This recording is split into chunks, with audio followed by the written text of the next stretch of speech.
एखाद्या उद्योगपतीने कोणत्या दिशेची जास्त काळजी घ्यायला पाहिजे? उद्योगपती किंवा जे टॉप रिचेस्ट, उद्योजक म्हणू शकतो आपण. उद्योगपती, मी उद्योजक. फोर्ब्सच्या यादीमध्ये आलेल्या 2 लोकांना भेटलेलो आहे. मला त्यांच्या घरातली वास्तू काय आवडली. मी त्यांच्या घरी गेलो, त्यांच्या ऑफिसमध्ये गेलोय. त्यांच्या घरात सगळ्यात काय माहिती आहे, ईशान्य, पूर्व, आग्नेय, दक्षिण, पश्चिम, नैऋत्य, वायव्य हे सगळ्यापेक्षा पुढं काय आहे, स्पेस एलिमेंट आहे. हे स्पेस एलिमेंट म्हणजे काय, घरातलं मोकळं वातावरण. त्यांच्या घरात तुम्ही कोण खूप मोठ्या मोठ्या लोकांना भेटलेले आहात, खूप साऱ्या लोकांना भेटलेले आहेत. त्या घरात तुम्हाला एक गोष्ट नक्की बघायला मिळते, ती म्हणजे सगळ्या गोष्टी जागच्या जागेवर असतात. बरोबर. त्या घरात मोकळं वातावरण असतं आणि घरात अनवॉन्टेड सामान नसतो. त्या जगात एक स्टोर रूम केलेली असते आणि त्या गोष्टी तिथंच ठेवलेल्या असतात. बेडरूममध्ये बेडरूमच्याच कामाच्या गोष्टी, हॉलमध्येच कामाच्या गोष्टी आणि मोकळं वातावरण असतं.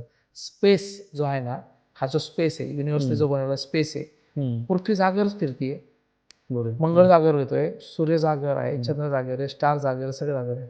म्हणून स्पेस काय रिच आहे. म्हणून रिच लोकांच्या घरी सगळ्या गोष्टी ऑर्गनाइज असतात.